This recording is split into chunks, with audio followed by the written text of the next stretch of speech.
The Italian Americans rose socially because many of them were in government, and that's how they elevated themselves and gave themselves credibility in their own community. It is really the opportunity to run for office that I believe elevated the Italian Americans, whether it was in New York City Council, or whether it was in Monroe County or any place else like that.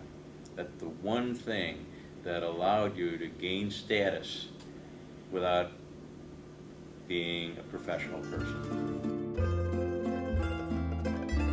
Neighborhoods then were very ethnic. You could very well live your entire life on 3rd Street and 1st Avenue and not hear any English, not hear any other languages. Our butcher store was Don Michelangelo. That's where they got the meat. Don D'Angelo was the grocer. He owned the grocery store. We had all these service stores, the fruit markets and things like that, all Italians. And the Jewish people went to the Jewish stores, which were along 2nd Avenue. From 1st Street to 7th Street was this mix of Italian and Jewish. On 7th Street was Polish, and it was heavily Polish for 3 blocks. Then 10th Street was Ukrainian. It was a very insular community in many respects. As I said, you were either Italian and Irish, or you were Greek.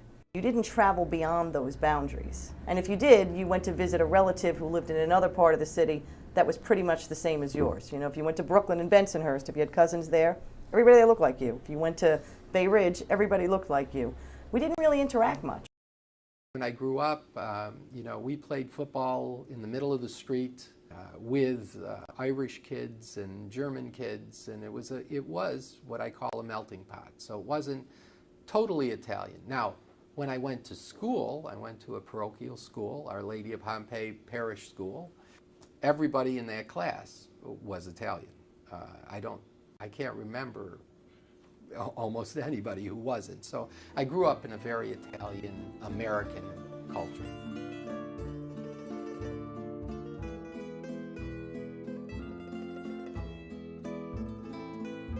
There was a little animosity with the Irish. You know, they forgot that they went through the same thing when they came here. You know, everybody looked down on the Irish Catholics, and they gave them a hard time. When I was in my teens, we had young people that had fights and so on. So I went to this group that was having a dance on Valentine's Day. Some of the Italian fellas wanted to have fights with the Jewish fellas, and I was hanging around with the Jewish fellas. So when they came in, they thought that I was Jewish, and I, being too proud to say anything other, I went outside to fight with them, and I fought with the first one, and then I fought with the second one, and then somebody hit me from behind. I hope it wasn't an Italian, but he hit me from behind. I then became unconscious and sustained a good beating, a very good beating. And some passerbys who happened to be Irish said, "Let's help beat this Jewish guy." Me.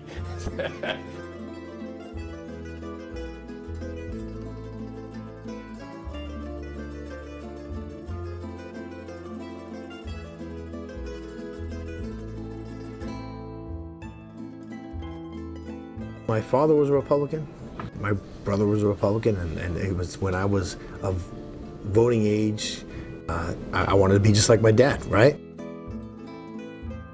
Well, my father was a Democrat, my mother was a Democrat, my brother was a Democrat, I was going to be a Democrat. I mean, there really wasn't a discussion. I came from a very working class family. My father was a painter for the city of Niagara Falls. He loved politics. He actually loved politics. He was a committee man for all the years that, you know, practically all the years that he was alive. Who suggested that you contact Assemblyman Pelletieri to work for him? It was actually my mother. My mother, I had gotten out of college, and my mother said to me, why don't you write Joe Pelletier, who had just been elected to the State Assembly, why don't you see if he might have a position? Yes, my aunt, believe it or not, it was the woman. My Aunt Mary worked for the city of Utica, and she was very active in politics. And there were often times as I was growing up that they needed volunteers to work on somebody's campaign. And I was making phone calls for different mayoral candidates. And so I think that's where my taste for politics began. So when you were 25, you started working as an assistant of Assemblyman Richard Ruggiero. Right, another Italian American. Another yes. Italian American, yes. So what was the connection? How did you get there? Family connections. My family was active in Democratic politics. Some people knew of my involvement, phone banking and volunteering. So I was asked to actually run a phone bank for Richard Ruggiero. My father also became a local judge, and he became involved in the political process. So I used to I'd be involved with his campaigns when he would run for office, and as I grew from a child being involved in that, I started developed an interest for it. Some of them were involved in union politics. My father was a Teamster. My grandfather was involved in the Postal Service Workers Union. My grandmother, the Italian one, she was a delegate for Local 1199. I remember they had a strike in, it was 1987, and she had gotten me a job in the cafeteria at the hospital. She led the strike there as the chief shop steward, and in fact, she would make me walk the picket line with her.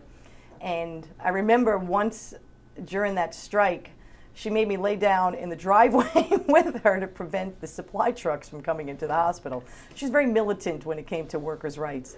So I had that background with respect to union politics, and in fact it kind of propelled me into the labor movement when I went to work for the city.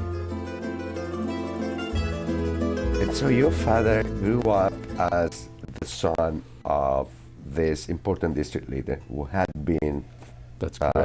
an assemblyman, but wasn't anymore, but it was even more powerful, as you're saying. You know, he worked as my grandfather's lieutenant in politics, getting votes for him whenever he ran for district leader, going out at election time, getting petitions, and, you know, on election day, getting people to the polls to vote. So actually he studied at home, Yeah. right? On the other hand, it was in his blood like it's in mine to do it. My grandfather came here with his father and with some of his brothers. They came here, I guess, in about 1900, 1905. They formed an ice and coal business. My grandfather did that, and so did my father. They delivered ice and coal. That was, I think, the perfect kind of business for him to be in, to pave the way for me for elected office, because you knew everyone. My father was hardworking and worked in the family business.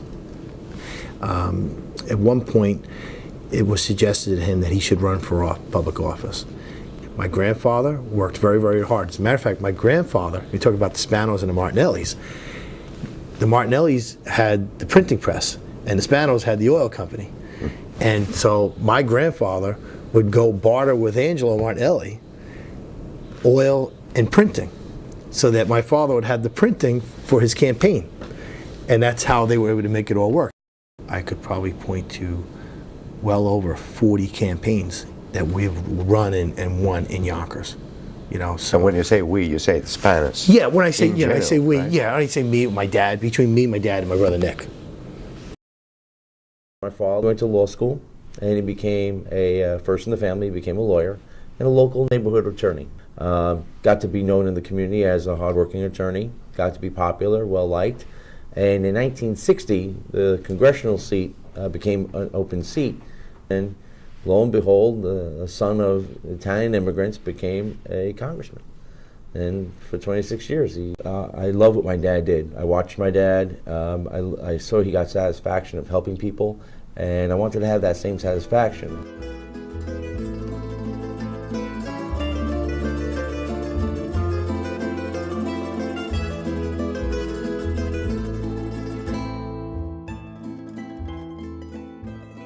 Nothing at all. Strictly get up 4 o'clock in the morning, have his coffee, and light up a cigarette, and cough like hell, and woke up everybody in the house. Yeah. That was his routine every single morning. So where did this political Okay. passion come to you? Okay, that came about by the friends that we're palling out with, all of the group did. So the first one in our group graduated college, and it was a lawyer, and that was Nicholas Ferraro.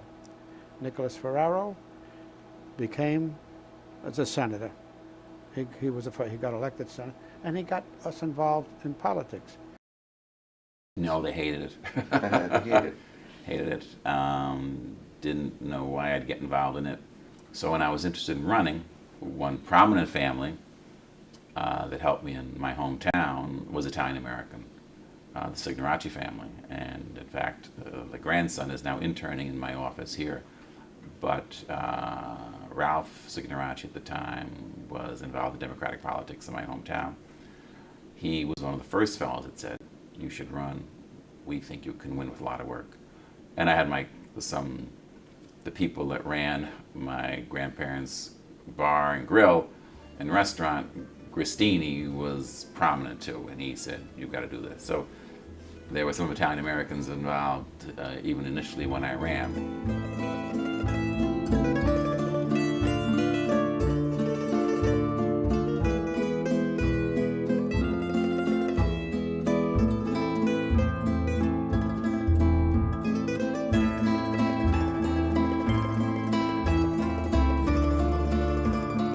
There were still biases and prejudices.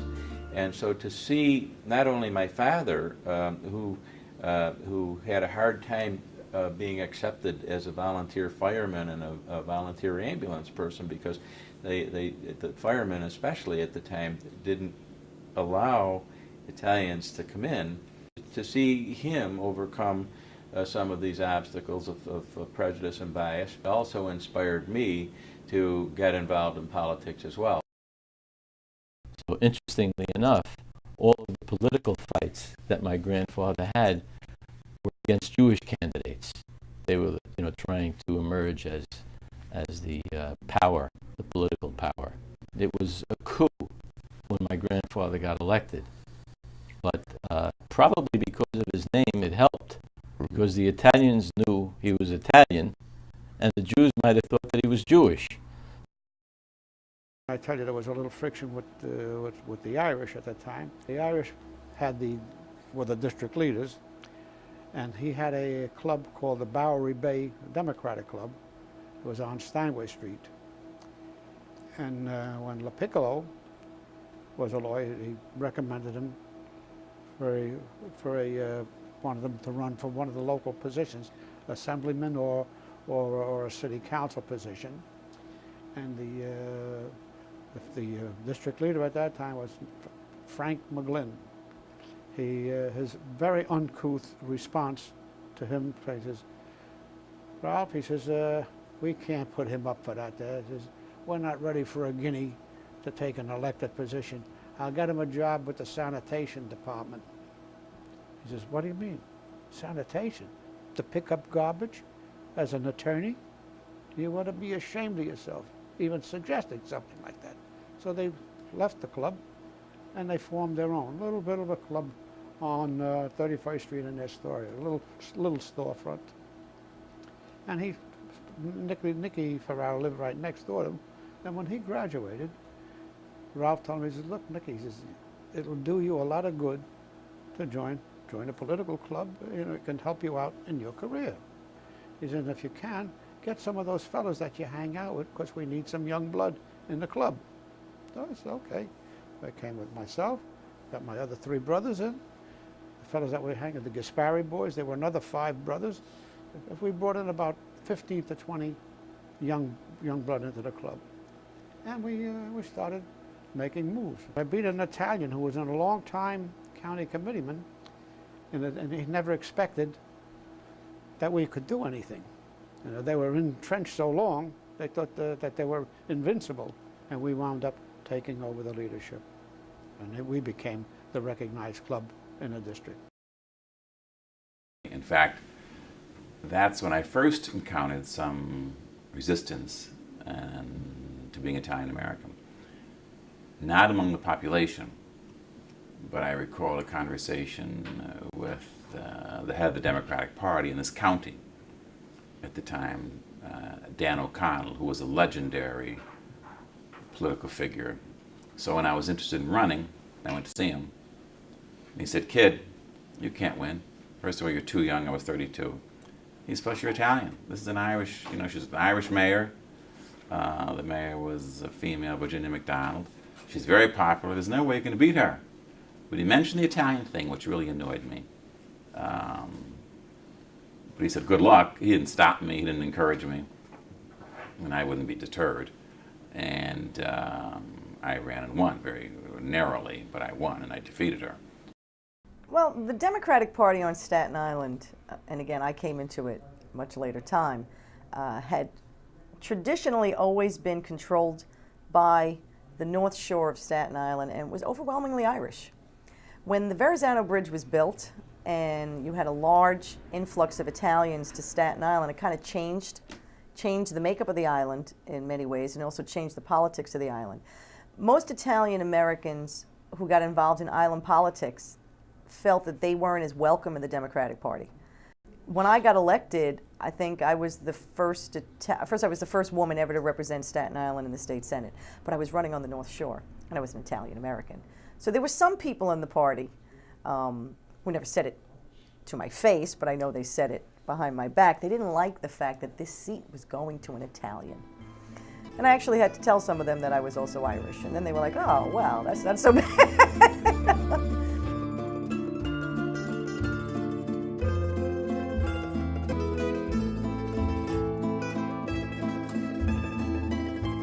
So you could do it. You could do it. The ethnic background helps. When Alphonse took on Senator Jacob Javits, he virtually had no support, none. I think he went to Syracuse University. We would travel by plane upstate. At the airport, we would be met by an alumnus of Syracuse College, a Conservative Party member, and an Italian American. Whether they were in a group, whether they were Sons of Italy, whatever they were. And those were the people that supported him. They weren't interested in the main in his general positions, but they were interested in the fact that he was Italian American, he seemed a compassionate individual, and he was somebody that could do us proud. That's what they were interested in. It's the same with me. Traditionally, Italians were Democrats. So what you got to do is make them aware of the fact that you're running, make them aware of the fact you're Italian American, but there are still some Italian Americans who will try to give the benefit of the doubt to somebody who's Italian American. And I think that was a strength of mine, it was a strength of Alphonse's, and it's a strength of Rudy Giuliani's. But it's not a case that you are naming Serf Maltese, Alphonse D'Amato, and Rudy Giuliani. I don't think you will vote for a Democrat only because he's an Italian American. Would you? Well, I wouldn't. We're Democrats. Whether you're Irish, Jewish, Italian. So why would we be backing a Republican, whether he's Italian or not? Makes no difference. That's not what we're in the game for. You're part of your party politics. You're part of the Republican Party, vote for the Republican. So what is the difference between an Italian American Democrat and an Italian American Republican? It's the agenda. The Republican Party basically was the party of the business community, business and the wealthy. You take a look at the Republicans. They represent mostly upstate, affluent, white communities. The city of New York is a mixture. We do have a melting pot, except that they all didn't melt together like we wanted them to. They're in the pot, but they're all separated, you know? But like pasta fazool, everything is on the side. They don't mix them together. You've got to put them into a blender to get them to mix. But that's the difference on here. We're so diversified here. We've got everybody here, mostly poor. So we represent most of the people who need help than the Republicans. I've never asked anybody to vote for me, though, because I'm Italian American. That's an accident of birth. You know, it doesn't, that's not a qualification for holding office. Have some people voted for me because I'm Italian American? I'm sure they have. And I appreciate that. I take the vote. But by and large, I don't think that's a qualification. Politics is strange. Of course, you're going to campaign as an Italian American in the Italian part of your district. That goes without saying. But it doesn't mean that you're going to play it up when you're in other ethnic areas. So, and that's true today as it was then. You know, usually everybody has a base when they run for office. And in my father's case, his base were the Italians in the district, because he was very active and, you know, a member of the Sons of Italy and member of the Don Bosco Knights of Columbus Council, and had been very active in all of those groups and really had a basis of support among the Italian Americans. Today, it's a lot different, even though there is a nucleus of Italians in the district that vote for me. The district has changed so much.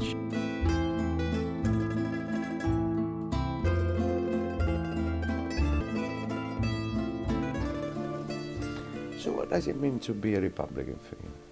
You know, it just became a way of life. My father always preached that Republicans were of less government, less taxes for the families. And that was probably from his heritage. You mean Republican values are closer to Italian American values, you I think? so. Because of the stress in the family and this? Well, for me it is. But I think that the policies of conservatives and Republicans, their traditional family value policies, I think that Italian Americans are much more comfortable voting for a conservative Republican. And you don't have to be down the line, rock solid conservative. Giuliani was the mayor for 2 terms, so they ran on the Republican line. I think it's simplistic to make that assumption. The voting patterns don't bear that out. Back in the early 80s, my father's district was probably, 70%, let's say 70%, Italian American, German, Irish, white Caucasian. Somewhere in the 80s, like 82 or so, his district changed to roughly 68% African American, 68% minority. And my father was faced with a very difficult decision to make. You stay running or you retire. He loved what he did. He loved his work. He loved helping people, so he stayed in there. And many people felt, how could he, a white person, represent a district that is now, like I said, almost 70% minority? And thankfully so, he won 2 subsequent elections. He was gearing up for a 3rd one. Unfortunately, he passed. You have to adapt. In Queens, our ethnic shifts happen so frequently and so drastic that if you don't adapt and change as an elected official, you suffer. Italian Americans should be, say, ethnically proud when one of them is successful. Absolutely. Right? But when it comes to the ballot box, if you have to be proud of the success of your own people, then you probably should try to vote for them. Forget about the party, because they are Italian Americans. I reject that. Again, I think Rudy Giuliani has accomplished incredible things as the grandson of an immigrant. I don't agree with his politics, but that doesn't negate, all of his accomplishments. He certainly deserves all the credit in the world for, how far he has come personally. I wouldn't vote for him, though. I don't agree with his politics. But that doesn't mean I don't have great respect for his accomplishments, or the fact that he's probably 2 generations away from grandparents who were illiterate and had very little opportunity. So it's an amazing accomplishment for Italian Americans. And we have really, come very far in a very short period of time in American history. Someone like Nancy Pelosi, I don't agree with her on everything, but I'm certainly proud that she's the Speaker of the House of Representatives. Again, this is a granddaughter of immigrants.